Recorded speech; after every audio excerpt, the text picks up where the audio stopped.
is extremely, extremely important. And you see on social media, the division in the Ummah, but at the lower level, like this is the problem. And subhanAllah, next Friday we will be talking about, hopefully Salahuddin and Yubi, in our Friday night Khatirah, where most of the problems, when the Crusades came to attack us, to took the Jerusalem with us, from us.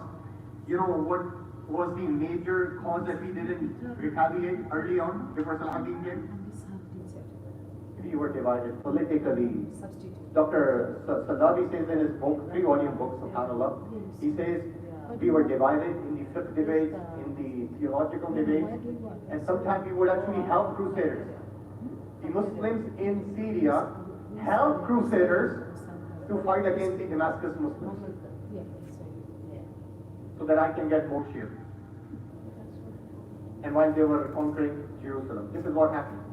So this is extremely important. Become humble if you are an influencer also.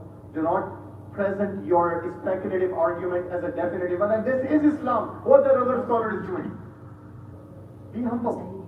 That this is my approach. I think that this is the right way to go. But do not say others are wrong if you don't have a definite answer. It's not about zina versus nikah, tawheed versus shirk. If it's about secondary issue, then say that this is my opinion. Be humble.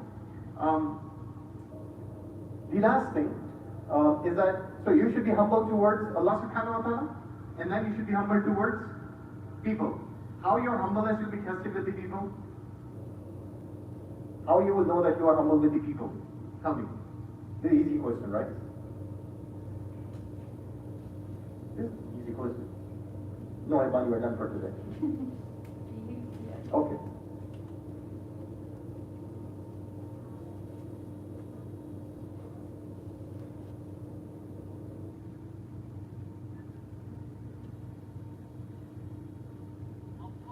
Okay, so, but that's, I would say that's a good answer for arrogance. I'm talking about how do you identify whether you're a humble person or not? Tell me. Yes? Yes, you appreciate others? Huh? It's not about you. You are removed. Now in Tazkiyah class, you are removed from the mirror. It's about Allah subhanahu wa ta'ala. And that's where you point to reality.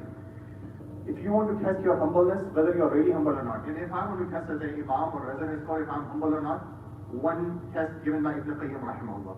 And test, whenever you go home, just test this. It's not about how you deal with your lovers. It's about how you deal with your haters. It's easy to be humble in front of your students, and it's easy to be humble in front of your lovers.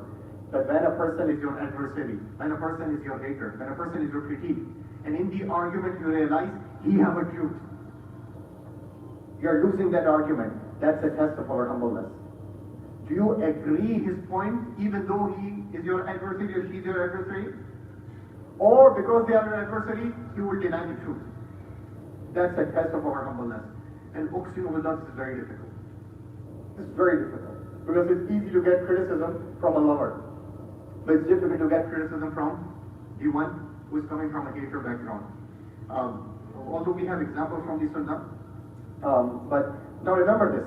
In Tazkiyah class, we are talking about removing your ego, and putting Allah subhanahu wa ta'ala in your discourse. Everything. It should be Allah-centric. So now it's not about whoever is good with me, I will be good with them, and whoever is not good with me, I won't be good with them. Now you are removed. Now we have put Allah subhanahu wa ta'ala as the center of attention. Whoever is good to Allah subhanahu wa ta'ala in terms of teaching truth, even though they are not good with me, I will accept it. And that requires some effort. May Allah subhanahu wa ta'ala make us more humble. I mean, okay, and there are many ahadith, because we don't have time, I'll just finish with this, about Prophet Muhammad sallallahu alayhi wa sallam, how humble, a few examples from his life about his humbleness. By the way, one of the other flipping the story about the previous example which I gave, if someone apologizes you, the sign of humble person, if someone comes and apologizes you, a humble person will accept the apology. And if someone is acknowledging you that you did something